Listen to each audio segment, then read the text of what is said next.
Hello student, BEd semester 2 paper 8 assessment for learning में हम लोग का टॉपिक था एटम एनालिसिस। उसमें हम लोग पद विश्लेषण का what is atom analysis, what is purpose of atom analysis, step of atom analysis के बारे में हम लोग इसको प्रीवियस क्लासेस में वीडियो के माध्यम से या क्लासेस के माध्यम से इसको हम लोग पढ़ चुके हैं। अब हम लोग देखेंगे कि आखिर इसकी डिफ़िकल्टी वैल्यू, डिस्क्रिमिनेशन टेट इंडेक्स या डिस्क्रिमिनेशन वैल्यू या डिस्ट्रक्टर वैल्यू या आइटम को हम कैसे देखेंगे, पढ़ेंगे। तो आगे हम लोग देखते हैं सबसे पहले कि डिफ़िकल्टी वैल्यू कैसे इसको निकालना है, डिफ़िकल्टी वैल्यू कैसे निकलता है, इसको लोग छोटे से ग्राफ के रूप में समझते हैं कि तो ये इसमें देखिए पहले हम लोग ये देखेंगे कि अकॉर्डिंग टू जेपी गुडफोर्ड ने डिफ़िकल्टी वैल्यू की क्या परिभाषा दी है। तो द डिफिकल्टी वैल्यू मतलब the DV of an atom is defined as the proportion of percentage of the examinees who have answer the item correctly. तो यहाँ है कि ये एक प्रोपोर्शन है जो एग्जामिनेशन को जिन्होंने करेक्ट आंसर दिया है उसका एक निकालता है। इसे एक फार्मूला से हम लोग उसको समझ सकते हैं। अब थोड़ा सा इसमें प्रीवियस में आप लोग चलिएगा स्टेप का जो हम लोग बताए थे कि सेकेंड स्टेप में आप लोग बताए थे कि पहले हम एवरेज स्कोर निकालेंगे। दूसरा हम लोग क्या करते थे कि take 27% of the score out the higher score of the 20% and lower score of the 20%। तो यहाँ पर हम लोग देखिएगा एक देखिएगा कि टोटल स्टूडेंट कितने हैं 100, टोटल हम लोग पास आइटम कितने हैं 100। लेकिन हम लोग ईच आइटम का जैसा हम बताए थे स्टेप में कि हम लोग प्रत्येक आइटम का हम लोग प्रत्येक क्वेश्चन का इसका हम लोग डिफ़िकल्टी वैल्यू निकालना होता है। तो अगर हम लोग हायर 100 स्टूडेंट में हायर अगर हायर स्कोर जो लाए हायर जिसमें है RH मैंने right answer in the higher group में 27 था और right answer in the lower group इसमें 27 है। तो इसमें हम लोग देखते हैं RH बराबर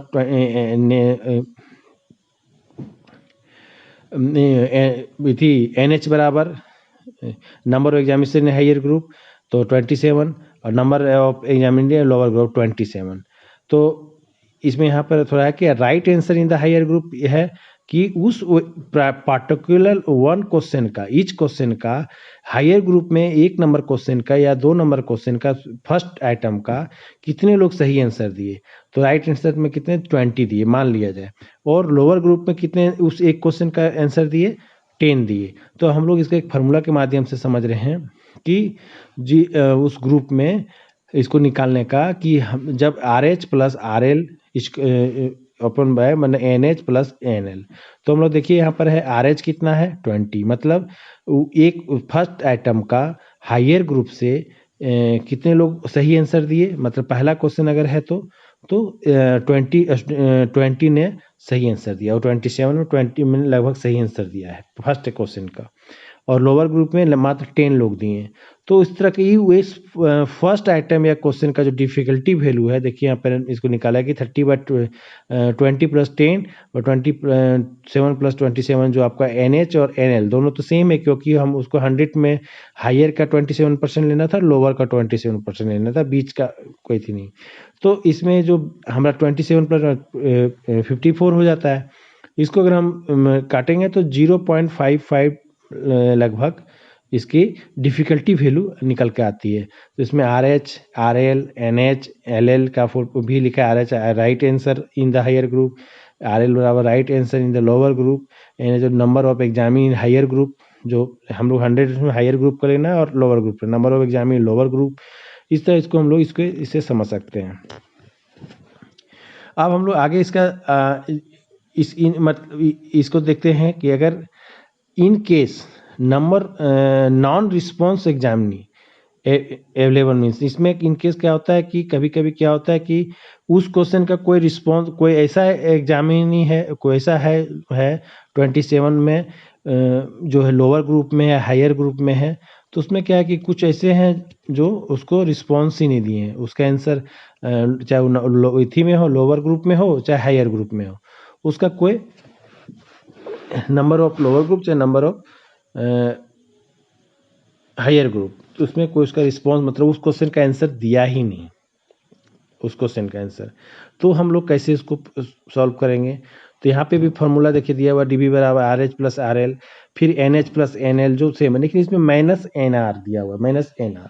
मतलब अगर कोई स्टूडेंट कोई आइटम का आंसर दिया ही नहीं हो तो हम लोग उसे क्या करते हैं, कैलकुलेट का माने हम लोग हटा देते हैं। अब माने ऐसे उसको बिल्कुल तरह से इसको हटा ही देते हैं, जो आप लोग इसमें समझ सकते हैं, उसको सीधे माइनस कर दिया जाता है।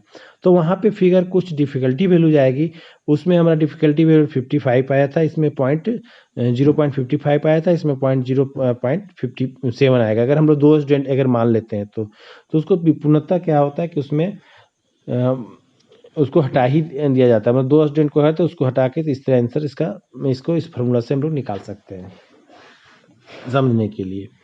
फिर हम लोग इसमें नेक्स्ट चलते हैं कि in case what to do with different difficult value. मतलब अगर हम लोग प्रत्येक क्वेश्चन का तो क्या होता है, अगर हमारे पास डिफरेंट डिफिकल्टी वैल्यू आता है, मतलब अगर हम लोग यहाँ पे हम लोग पहले ही बात कर चुके हैं कि अगर 50 क्वेश्चन है तो 50 टाइम हम लोग ये काम निकालेंगे। मतलब हर क्वेश्चन का हमको डिफिकल्टी वैल्यू निकालना है, उस क्वेश्चन का कितने लोग सही दिए, वो 27 में कितने लोग गलत दिए हैं। तो अगर प्रत्येक क्वेश्चन का निकालेंगे तो इतना श्योर है कि आपका डिफिकल्टी वैल्यू में भी अंतर देखने को मिलेगा, डिफरेंस देखने को मिलेगा। तो एग्जांपल में डिफिकल्टी 0.10 जो है, only 10% individual answer correctly so that item is too difficult. मतलब इसमें लोअर डिफिकल्ट वैल्यू और हायर डिफिकल्ट वैल्यू। तो जो लो डिफिकल्ट वैल्यू है डिफिकल्ट आइटम होगा, और जो हाई डिफिकल्ट वैल्यू होगा वो ईजी आइटम होगा।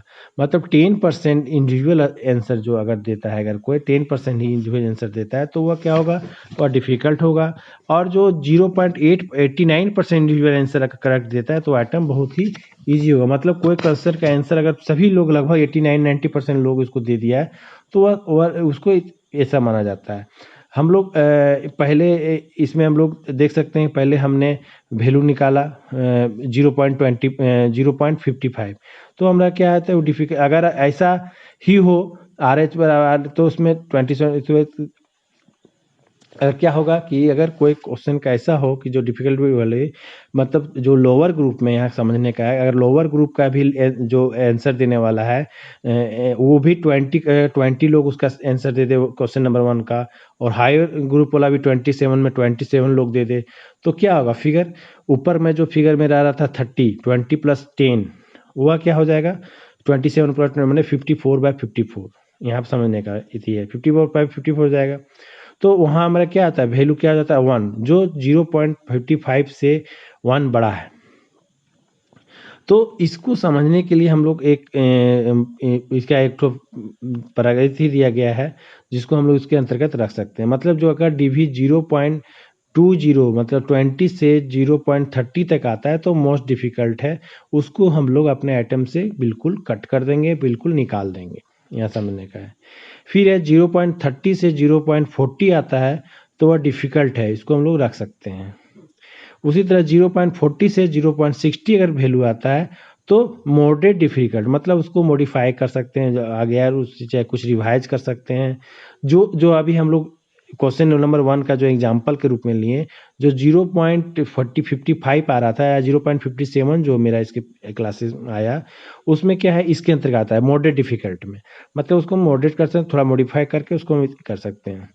उसी प्रकार जो 0.60 टू 0.70 के बीच में ईजी है, उसको भी हम लोग रख सकते हैं, मॉडरेट कर सकते हैं। लेकिन जो 0.70 से 0.80 के है, 80 से एबव है, वो मोस्ट ईजी है, उसको भी हम लोग कट करते हैं। मतलब हम लोग का जो वैल्यू आएगा 0.30 से लेकर 0.70 के बीच में जो भी आएगा उसको हम लोग अपने आइटम के रूप में अपने प्रश्नों को अपने इसी में इसको ड्राफ्टिंग कर सकते हैं, उसको क्वेश्चन को उसको आगे के लिए हम लोग उसको तैयार कर सकते हैं। इसको यहाँ है। फिर हम लोग नेक्स्ट इसका देखते हैं डिस्क्रिमिनेशन इंडेक्स। इसको डिस्क्रिमिनेशन इंडेक्स कैसे करेंगे, मतलब विविधीकरण कारक गुणांक का माने कैसे विविधीकरण, इसको हम लोग समझेंगे।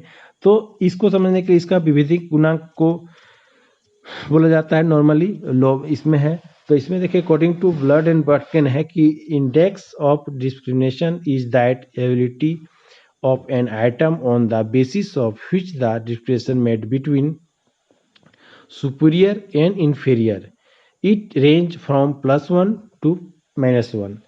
तो यहाँ पे है, इसको समझने के विपरीत गुणांक में है कि अगर लोअर अचीवर जो यहाँ है, जो नॉर्मली जो लोअर अचीवर है वो हायर अचीव और हायर अचीवर उनके बीच में विभेद करता है, उनके बीच में एक डिस्क्रिमिनेशन करता है, अंतर बता पाता है। मतलब ऐसा आइटम क्वेश्चन होने चाहिए, हमारे टेस्ट में होना चाहिए जो माने एक उसको अंतर कर सके या उसमें ये दोनों के बीच में अंतर कर सके। तो इसका भी हम लोग निकालने का एक फार्मूला है कि देख सकते हैं RH माइनस RL बराबर NH, RH माइनस RL, दोनों एक देखिए NH और RL दोनों equal, RH minus RL upon divide by NH और RH minus RL divide by NL दोनों बराबर इसी सेम है। तो यहाँ पर देखिए, अगर हम पहले प्रीवियस में थोड़ा जाते हैं जो हम लोग लिए थे कि नंबर ऑफ एग्जामिनी जो हायर ग्रुप वो तो सेम रहेगा 27, और नंबर ऑफ जो एग्जामिनी लोअर ग्रुप वो 27 रहेगा, जबकि दोनों ये इक्वल है। इतना NL यहाँ फार्मूला समझ सकते हैं, RH minus RL by NH बराबर, मतलब उसके सेम है, RH में दोनों यहाँ इक्वल रहेगा। तो हम लोग right answer of the higher group कितने थे 20, प्रीवियस में देख सकते हैं, और right answer is the lower group कितने थे 10। तो 20 माइनस 10 इक्वल टू क्या होगा 10/27। 27 तो मेरा ये दोनों कॉमन है NH और, तो इसका हम लोग का जो DI आएगा, डिस्क्रिप्शन वैल्यू आएगा क्या हो 0.37 के आपको लमसम में 0.37 समथिंग आएगा। मतलब यहाँ DI वैल्यू निकालने के जिसको जो बेसिस होता है वो पता लगाता है कि किनके बीच में या सुपीरियर है इन्फीरियर है, उसको हम लोग इसको मुख्य रूप से देखते हैं। तो आगे तो यहाँ पर आप इसको अच्छे से समझ गए होंगे इसके फार्मूला से। और अब आता है कि टाइप्स, कि हम लोग किसको कहाँ इसको गुड रखेंगे, किसको वेरी गुड रखेंगे, किसमें कौन सा आइटम को। तो यहाँ टाइप्स ऑफ डिस्क्रिमिनेशन इंडेक्स में देखिएगा नो डिस्क्रिमिनेशन या zero discrimination. The item of the test, the item of the test is correctly by all the examinee or an item is not answered correctly by any of the examinee। मतलब यहाँ कहने का मतलब है कि अर्थात किसी भी आइटम का नंबर, आइटम का जो